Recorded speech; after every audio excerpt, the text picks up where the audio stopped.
स्वागत है आप सभी का स्टडी साइंस 93 में। और कल मैंने बताया था यूनिट सेल के बारे में, और आज उसके बारे में आगे बताना है number of atom in unit cell. मैंने बताया था कल कि नंबर ऑफ एटम बताऊंगा मैं, यूनिट सेल में कितने नंबर ऑफ एटम होते हैं। तो पहले तो ये जान ले, यूनिट सेल को दो भागों में बांटा गया था। कल वाले लेक्चर में याद है ना, दो भागों में बांटा गया था यूनिट सेल को। कौन कौन से?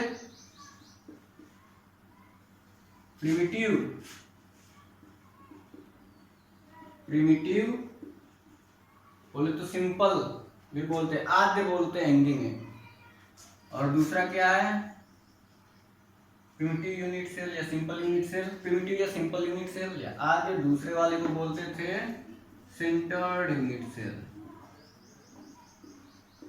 Unit cell. इसको भी बांटा गया था तीन भागों में। याद है कि नहीं याद है? लेक्चर आप लोग छोड़िए मत, ये चौथा लेक्चर है। किसमें किसमें? BCC, FCC, ECC। क्या मतलब होता है ये मैंने बता चुका है। अब आगे बताना है number of atom in unit cell. पहले यूनिट सेल ले लेते हैं।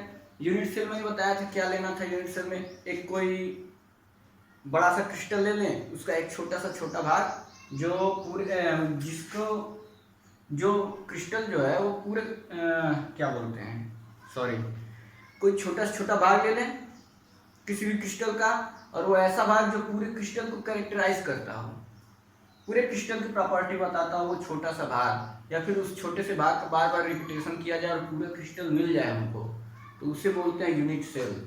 अब यहाँ पे हम बताएंगे क्यूब के बारे में। क्यूब का एक यूनिट सेल लेते हैं, क्यूबिक यूनिट सेल, और उसमें नंबर ऑफ एटम कितने होंगे, प्रिमिटिव लिया जाए या फिर BCC, FCC, ECC। पहले एक क्यूब देख लेते हैं। मान लीजिए ये क्यूब है। लेक्चर मत छोड़िए, मैं बहुत ही बेसिक से समझा रहा हूँ। जिसको केमिस्ट्री एकदम नहीं आती है, जो आज तक कुछ नहीं पढ़ा केमिस्ट्री में, वो भी अगर पहले लेक्चर से मेरा क्लास करता है तो मुझे उम्मीद है कि वो केमिस्ट्री में इंटरेस्ट लेने लगेगा। ये है कोई क्यूब, कोई लैटिस मान लेते हैं, क्रिस्टल लैटिस है इतना बड़ा। इसमें से एक छोटा सा लैटिस ले लेते हैं। मान लीजिए एक छोटा सा कोई क्यूब ले लेते हैं। इसके अंदर से ये कोई क्यूब है, ये क्यूब ले लेते हैं, क्योंकि ये जो बड़ा क्यूब है वो छोटे छोटे क्यूब से ही मिलकर के बना है, और जो छोटा सा क्यूब होता है उसी को बोलते हैं यूनिट सेल। इस छोटे से जो क्यूब है छोटा सा, इसी को बोलते हैं यूनिट सेल। अब मान लेते हैं ये यूनिट सेल है, इसमें नंबर ऑफ एटम प्रिमिटिव में देखना है, तो कैसे निकालेंगे? देखिए बहुत आसान है। हम मान लेते हैं यह यूनिट सेल है, ये जो क्यूब है ये यूनिट सेल है, खूब बड़ा कोई क्रिस्टल है। अब प्रिमिटिव में क्या होता है, मैंने बताया था प्रिमिटिव का डिफिनेशन क्या होता है। जो कॉन्स्टिट्यूएंट पार्टिकल होते हैं वो कहाँ होते हैं प्रिमिटिव में? कॉर्नर्स पे होते हैं, बताया था ना। कॉन्स्टिट्यूएंट पार्टिकल प्रिमिटिव में कॉर्नर्स पे होते हैं। अब हमको देखना क्या है कि एक क्यूब में, एक यूनिट सेल में नंबर ऑफ एटम कितने हैं। तो देखने के लिए हम क्या करेंगे कि इसमें प्रिमिटिव में कोनों पे ही होगा मॉलिक्यूल कोनों पे ही होगा प्रिमिटिव में, ये तो पक्का है डिफिनेशन के हिसाब से। अब हम क्या करते हैं, ये तो पता है कि 8 कोना है, ये तो क्लियर है, क्यूब है तो 8 कोना होगा, 8 कॉर्नर्स है। अब 8 कॉर्नर्स जो है वो सब ढके होंगे, इधर भी क्यूब, इधर भी क्यूब, इधर भी क्यूब, चारों क्यूब से ढके होंगे। हम किसी एक कोने को ले लेते हैं, एक कॉर्नर को, देखते हैं इसको कितने क्यूब ढके हुए हैं एक कॉर्नर को। तो थोड़ा इमेजिन करिएगा, हाइपोथेटिकल है।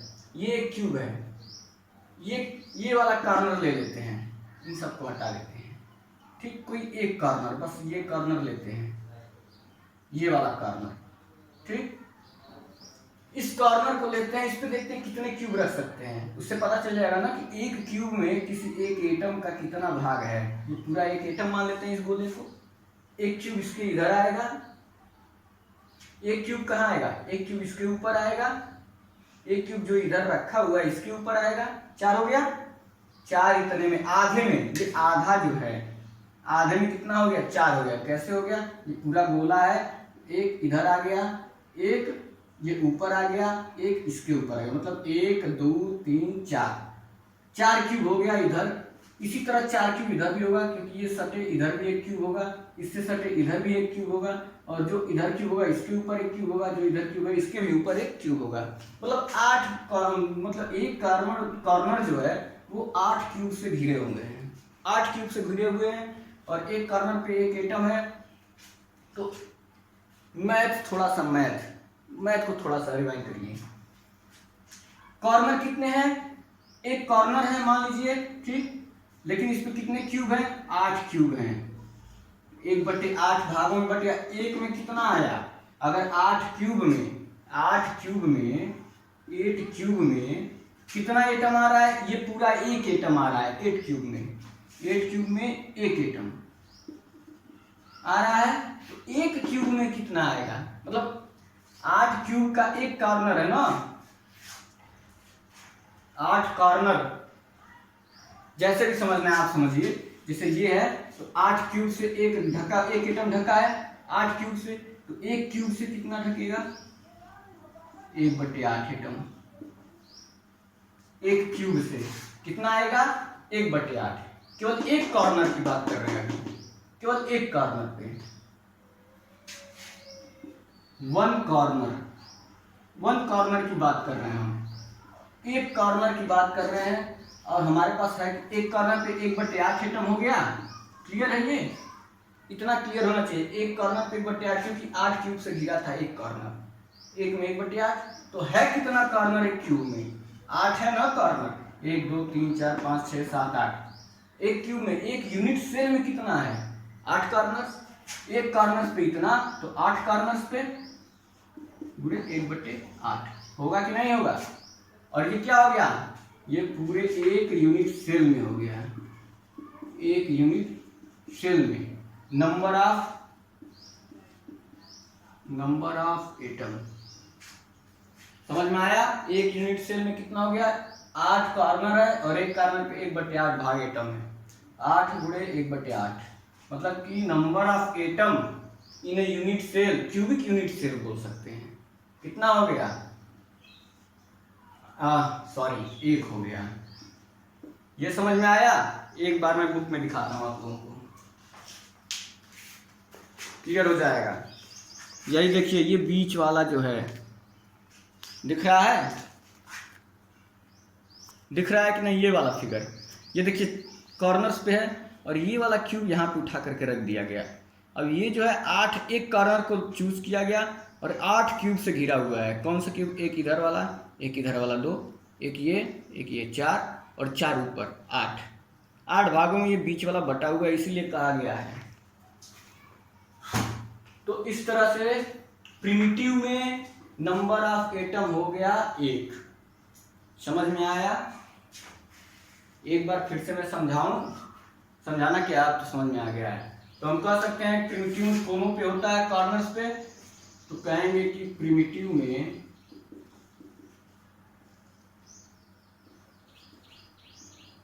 टोटल नंबर ऑफ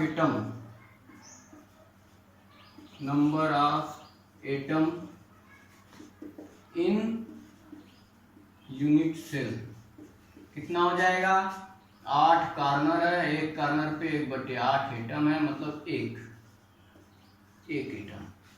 ये तो हो गया क्यूबिक के बारे में, प्रिमिटिव के बारे में। एक क्यूबिक यूनिट सेल ले लिए, तो एक क्यूबिक यूनिट सेल में, क्यूबिक लिख देते हैं कंफ्यूजन ना हो, क्यूबिक यूनिट सेल में।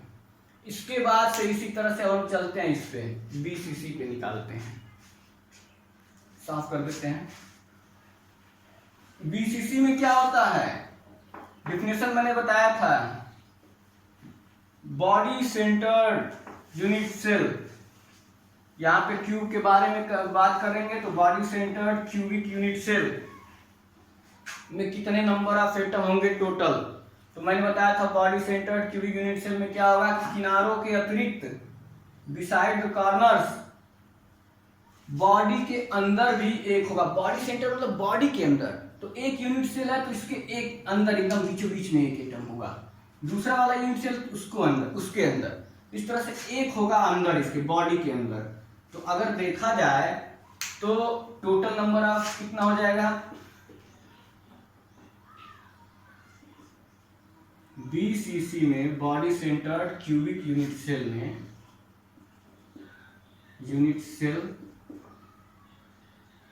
में क्या हो जाएगा, टोटल नंबर ऑफ एटम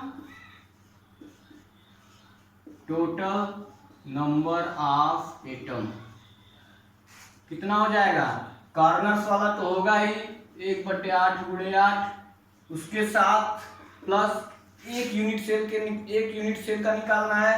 तो 1 गुणे 1 यूनिट सेल में बॉडी सेंटर पे कितने एटम आएंगे केवल एक यूनिट सेल में, तो बीच में ही आएगा, बस एक ही आएगा, वो कटेगा बटेगा किसी में भी नहीं, जो बॉडी के अंदर है तो वो 1 होगा। कितना हो गया, ये हो गया 1 और ये 1, मतलब हो गया 2, तो 2 एटम हो गया बॉडी सेंटर्ड यूनिट सेल में। BCC में टोटल नंबर ऑफ एटम कितने होते हैं, 2 होते हैं। क्लियर है, एक आपने समझ लिया तो सब उसी तरह से है।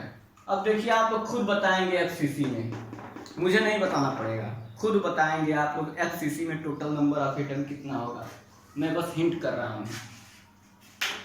FCC मतलब कॉर्नर्स के अलावा फेस पे, फलक पे, कॉर्नर्स के अलावा फलक पे कितने फलक हैं इसमें, 6 फलक।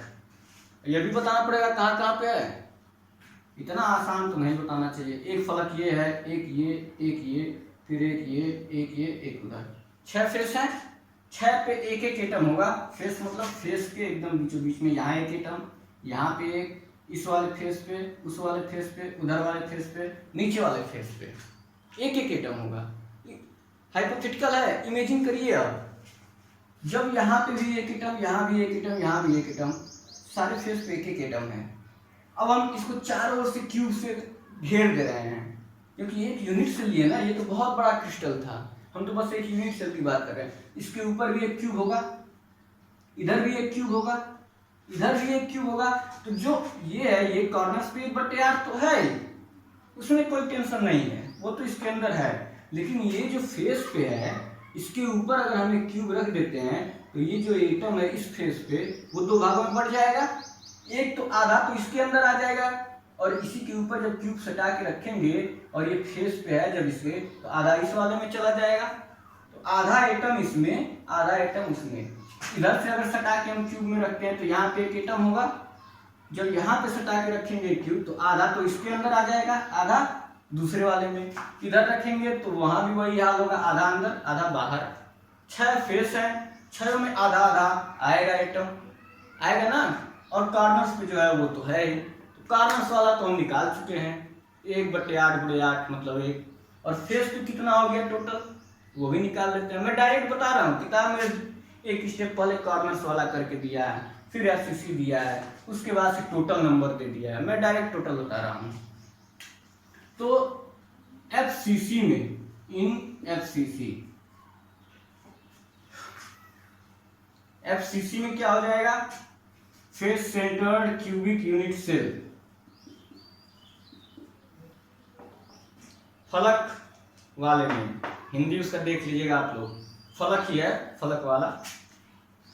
इसमें टोटल नंबर ऑफ एटम कितने हो जाएंगे, टोटल नंबर ऑफ एटम्स कितने होंगे। तो ये कॉर्नर्स वाला 1/8 गुणे 8 प्लस 6 फलक है, 6 फलक है, और 6 में आधा आधा आइटम अंदर जा रहा है, आधा तो दूसरे वाले में चला जा रहा है, तो 6 फलक है और आधा आइटम जा रहा है अंदर, तो 1/2। टोटल कितना हो गया, ये हो गया 1, तो ये कितना हो गया 3, मतलब टोटल कितना हो जा रहा है, 4 हो जा रहा है, 4 आइटम हो गए। FCC में टोटल नंबर ऑफ एटम हो गए 4। इसके बाद से चलते हैं ECC के बारे में। ECC, कोई दिक्कत किसी को? चैनल पे कुछ लोग सब्सक्राइब किए हैं, कुछ लोग बस ऐसे ही देख रहे हैं। किसी दिन मैं भूल गया, वीडियो किसी ग्रुप में नहीं डालता, जिस भी ग्रुप में मेरा वो जो जिस स्कूल के ग्रुप में मेरा वो नंबर है, अगर उसमें मैं नाम डालता हूँ वीडियो, तो चैनल को अगर आप सब्सक्राइब करके और बगल में जो नोटिफिकेशन का बेल आता है उस पर क्लिक कर देंगे, तो जब भी मैं वीडियो अपलोड करूँगा यूट्यूब पे आपके पास तुरंत नोटिफिकेशन चला जाएगा। और ये नहीं कि आज पढ़ लिए तो फिर कल वाला वीडियो आया तो कल का आधा पढ़ के चलो अब परसों पढ़ेंगे, ये सब मत करना। नहीं तो एक दिन छोड़ोगे, दूसरे दिन छोड़ोगे, ऐसे छोड़ते छोड़ते ज़्यादा हो जाएगा। एक एक दिन रोज पढ़ते रहिए। पढ़ना क्या है, बस जैसे आप मूवी देखते हैं वैसे इसको देखते रहिए। आसान है, इंटरेस्टिंग भी लग रहा है, कुछ सीखेंगे ही बैठे बैठे। ईसीसी पे चलते हैं। ईसीसी में क्या था, इंड वाला था, end centred cubic unit cell. End centred cubic unit cell. End वाले में क्या था मैंने बताया था डेफिनेशन, बिसाइड द कॉर्नर्स, मतलब किनारों को छोड़ के जो अपोजिट फेसेस हैं उस पे जो होते हैं एटम्स, वो इंड ईसीसी में आते हैं। मतलब कि कॉर्नर्स पे तो होंगे ही होंगे, उसके अलावा इस अगर इस फेस पे है तो इस फेस पे, अगर इस फेस पे है तो इसके अपोजिट इस फेस पे एटम होगा, इस फेस पे अगर है तो इसके अपोजिट इस फेस पे, मतलब कि अपोजिट पे ही होगा, बाकी पे नहीं। क्योंकि बाकी सब पे अगर होने लगा तो ये तो एफसीसी में आ जाएगा, फलक में। इंड वाला है तो इंड मतलब कि अगर इधर है तो एक इधर पे, तो मान लीजिए किनारे पे तो है ही, इसके अलावा एक एटम इस फलक पे है, तो दूसरा एटम कहाँ होगा, इसके अपोजिट वाले फलक पे, इस फलक पे, इस फेस पे होगा। अब इसको देखें, ये चारों ओर से अगर क्यूब से घिरा हुआ है, ये यूनिट सेल है, तो इधर भी एक एटम होगा, एक क्यूब होगा, इधर भी होगा, इधर भी होगा, इधर भी चारों ओर क्यूब होगा। तो ये जो एटम है ये बट गया दो भागों में, ये वाला जो बीच वाला एटम ये भी बट गया दो भागों में, और ये तो है 1/8 वाला। तो होगा क्या, इन ईसीसी कितना हो जाएगा टोटल नंबर ऑफ एटम। अब तो बता देना चाहिए आप लोगों को कितना, इससे आसान और क्या कुछ समझाएगा। पहले तो ये कॉर्नर्स वाला हो जाएगा 1/8 × 8 प्लस फेस पे कितना है, एक है, लेकिन ये आधा इधर आ जा रहा है, आधा बट जा रहा है दूसरे वाले में। यहाँ पे एक है तो ये आधा अंदर आधा बाहर चला जा रहा है, तो दो फेस है और आधा आधा आ रहा है, मतलब 1/2। कितना हो गया, ये हो गया 1 और ये भी हो गया 1 बराबर 2 एटम हो गया। अच्छा देखिए, ये एनसीईआरटी में है नहीं, शायद ईसीसी वाला है नहीं, इसको छोड़ दिया गया है। मैं भी देख लेता हूँ दिया है या नहीं दिया है। आसान तो है, दे या ना दे, जब आप जान गए बीसीसी कैसे निकलेगा, एफसीसी कैसे निकलेगा, तो ईसीसी भी इसी तरह निकलेगा। निकाल भी लिया आप लोग। अगर ईसीसी में भी पूछ लेता है टोटल नंबर ऑफ एटम, देखिए निकल गया, आसान है। तो ये हो गया पूरा यूनिट सेल के बारे में, तो नंबर ऑफ एटम कैसे निकालते हैं, खत्म हो गया ये। इसके बाद से देखते हैं क्लोज पैकिंग क्या होता है, क्यूब में पैकिंग कैसे होता है, या फिर कोई भी सॉलिड है, सॉलिड में कैसे पैकिंग होता है, इसके बारे में पढ़ना है। पैकिंग आप लोग भी किए होंगे, शादी वादी में जो लड्डू, और गांव में तो ढोड़ी बोलते हैं, सुने होंगे लोग। लड्डू को नहीं, वो अलग चीज है, ढोड़ी अलग चीज। वो गोल गोल बना करके और पैकिंग करते हैं उसकी गत्ते में, यहाँ पे भी वही पैकिंग करना है। तो क्रिस्टल पैकिंग करना है, क्या है heading, close packed structure. Heading है क्लोज पैक्ड स्ट्रक्चर।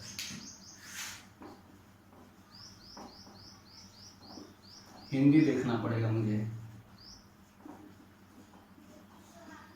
बोरिंग तो नहीं लग रहा है वीडियो।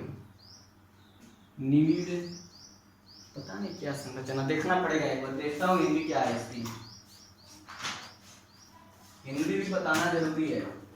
निविड संकुलित संरचना, वाह क्या गजब गजब नाम है, निविड संकुलित, यही है ना, संरचना। ऐसे ऐसे नाम आते रहे तो बायो पढ़ना सीख जाएंगे हम लोग। बायोलॉजी में बहुत कठिन नाम आता है। निविड संकुलित संरचना, क्लोज्ड पैक्ड स्ट्रक्चर। पहले 2D में देख लेते हैं, 2D नहीं, हाँ 2D में ही देख लेते हैं। पहले एक लाइन में देख के चेक करते हैं कैसे होता है क्लोज पैक स्ट्रक्चर 1D में। 1D में पहले देख लेते हैं, 1 डायमेंशनल।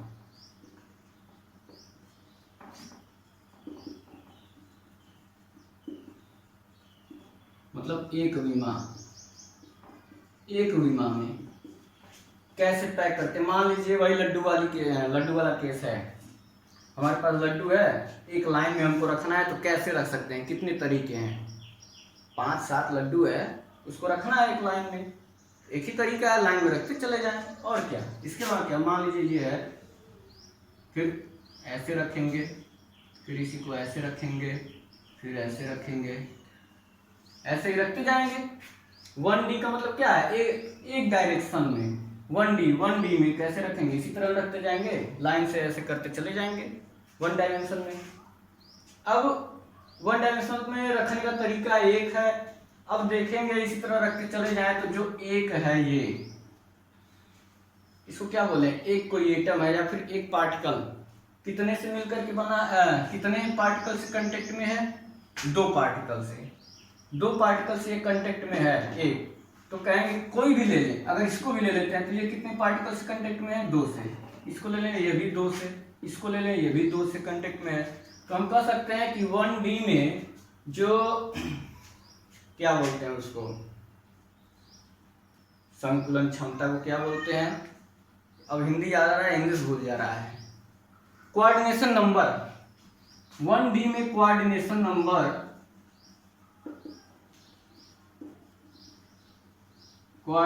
नंबर जो है किसी भी एटम का कितना होता है, 2 होता है, क्योंकि एक एटम जितने से कांटेक्ट है, एक एटम जितने एटम से कांटेक्ट रहेगा वही उसका कोऑर्डिनेशन नंबर कहलाएगा या फिर संकुलन क्षमता। ये एटम है 1D में, कोई भी एक एटम लेते हैं, देखते हैं कितने एटम से कांटेक्ट है, 2 से है, इसका कोऑर्डिनेशन नंबर 2। चाहे इसको ले लें तो ये भी देखिए 2 से है, इसको ले लें तो ये भी 2 से है, तो कोऑर्डिनेशन नंबर क्या है, 2 है।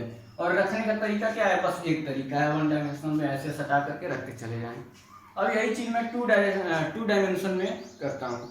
टाइम ज्यादा हो गया है या फिर है, कितना मिनट हो गया है, 22। चलिए अभी थोड़ा सा टाइम है, थोड़ा सा और बता देता हूँ मैं। 1 डायमेंशन हो गया, 2 डायमेंशन में देख लीजिए। 2 डायमेंशन में क्या करेंगे, लंबाई भी होगी, चौड़ाई भी होगी। 2 डायमेंशन तो वही है, ब्लैक बोर्ड, ठीक है, द्विविमा बोलते हैं हिंदी में, द्विविमा। इसमें देखते हैं द्विविमा में क्या होगा कि ऐसे होगा, फिर एक ऐसे होगा, फिर ऐसे होगा, तो इसको रखने का तरीका कितना हो जाएगा, 2 तरीका। 2D में कोई भी परमाणु रखने का तरीका 2, या फिर कह दें कि लड्डू है उसको रखने का तरीका 2। कौन कौन सा तरीका, एक तो अगर एक ये लाइन है, उसी तरह का एक और लाइन है हमारे पास इसी तरह का, और जस्ट इसी के ऊपर इस तरह से रख दिया जाए, जैसे ये है, इसी के ऊपर इसको, इसके ऊपर इसको, फिर इसके ऊपर इसको, जस्ट ए लाइन 1 एबव अगर रख दिया जाए, मतलब कि एक के ऊपर दूसरा एक लाइन में रख दिया जाए, ठीक। इसी तरह से फिर नीचे भी ऐसे रखते चले जाएं, ऐसे ही। एक तरीका तो ये हो गया रखने का। दूसरा तरीका क्या है, जो पहले का डिप्रेशन है, जो गड्ढा है, ये दबा हुआ भाग, इसमें इसको थोड़ा सा खिसका दें और यहाँ पे रख दें इस तरह से, इस तरह से। अभी मैं बताऊंगा उसको, फिलहाल ये देख लेते हैं। मान लीजिए इस तरह से ये रखा हुआ है 2D में, ये कांटेक्ट में है सब एक दूसरे से, ठीक। इसी तरह से नीचे रखा हुआ है। अब खूब बड़ा इसी तरह से जाला है, लैटिस है, पूरा लैटिस है, क्रिस्टल लैटिस है ये, इसी तरह से। अब इसमें हम देखें कि कोऑर्डिनेशन नंबर क्या होगा किसी एक यूनिट सेल का, या फिर बोले किसी एक एटम का कोऑर्डिनेशन नंबर क्या होगा। उसके लिए हम क्या करेंगे, हिंदी में बोलते हैं वर्गनील। हाँ, इसका जो कोऑर्डिनेशन नंबर होगा, थोड़ा पॉज करिएगा वीडियो। 2 डायमेंशन में क्या है, 2 डायमेंशन में एक है, ये एक लाइन बना हुआ है, इसी के जस्ट एकदम नीचे दूसरा लाइन, इसी के जस्ट नीचे इसी तरह तीसरा लाइन, इसी तरह चौथा लाइन। और क्रिस्टल ये नहीं है कि बस इतना ही क्रिस्टल है, क्रिस्टल तो बहुत है, ये हजारों की संख्या में ऐसे बढ़ता हुआ होगा, हजारों की संख्या में होगा। तो यहाँ पे हम बोल सकते हैं कि हजारों की संख्या में है, तो किसी एक को देखेंगे, किसी एक एटम को, किसी भी एक एटम या फिर किसी एक यूनिट सेल को देखेंगे और देखेंगे ये कितने से कांटेक्ट में है, किससे किससे कांटेक्ट में है, हम टिक लगाएंगे, जिस पे कांटेक्ट में है उस पर टिक लगाते हैं। ये इसको लेके चलते हैं, ये किससे कांटेक्ट है, इससे है, ये फिर किससे है, इससे है, इससे है, इससे है, और किसी से नहीं ना, डायरेक्ट कांटेक्ट में है, बस 4 कांटेक्ट में है। अब हम क्या करेंगे, इसके सेंटर पे पॉइंट लगा लेते हैं, सेंटर पे पॉइंट लगा लेते हैं, ठीक, इसको मिला लेते हैं, इसको इस तरह से मिला लेते हैं। क्या बन रहा है, वर्ग बन रहा है, कितने से कांटेक्ट में है, 4 से।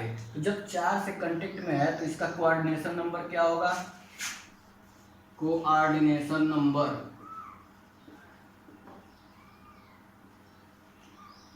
कितना होगा, उसमें क्या था, उसमें क्या था, बस एक लाइन था, 2 से कांटेक्ट में था, कोऑर्डिनेशन नंबर कितना हो गया था, 2 हो गया था। जितने से कांटेक्ट में रहेगा उतना कोऑर्डिनेशन नंबर हो जाएगा। इसमें कितने से कांटेक्ट में है, एक एटम 4 से है, तो कोऑर्डिनेशन नंबर कितना हो जाएगा, 4 हो जाएगा।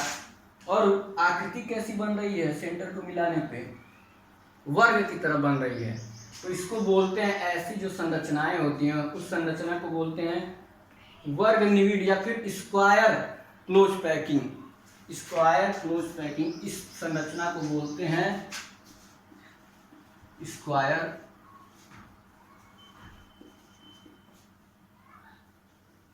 क्यूबिक क्लोज पैकिंग या फिर क्लोज पैकिंग, जो भी आप बोल लें, क्लोज पैकिंग या फिर वर्ग निविड संरचना। हिंदी में क्या बोलते हैं, वर्ग, बड़ा कठिन है हिंदी इसका,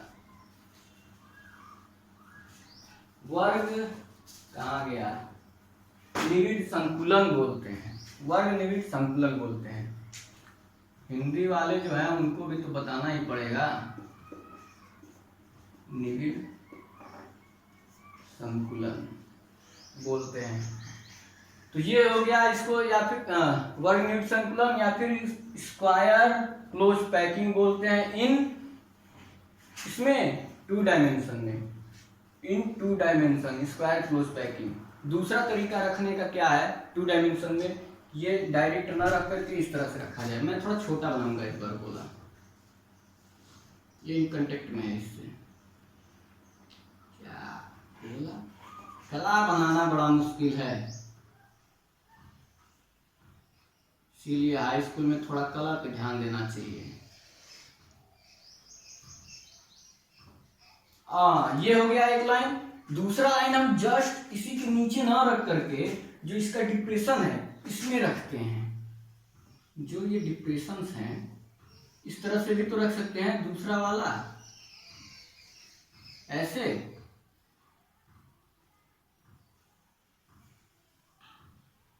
ऐसे रख सकते हैं, इसी तरह से बढ़ते बढ़ते चला जाएगा ऐसे।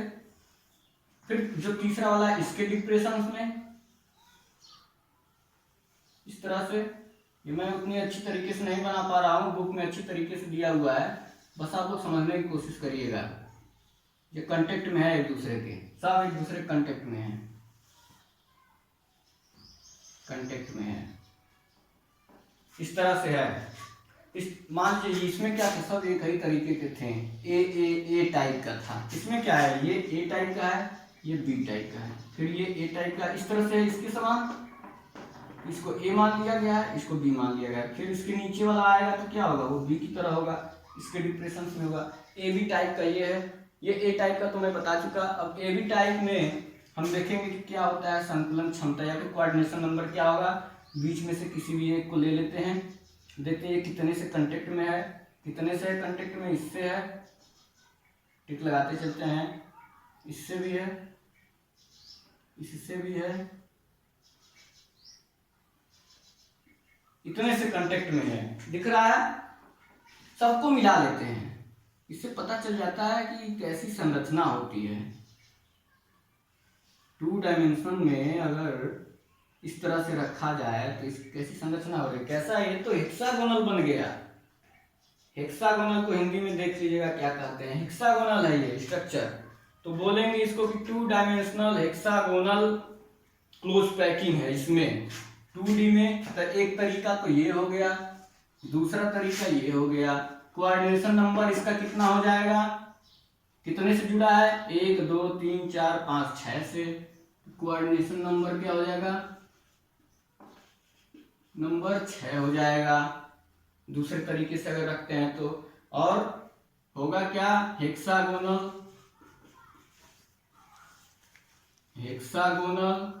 क्लोज पैकिंग या फिर क्लोज पैक स्ट्रक्चर शो करेगा ये हेक्सागोनल क्लोज पैक स्ट्रक्चर।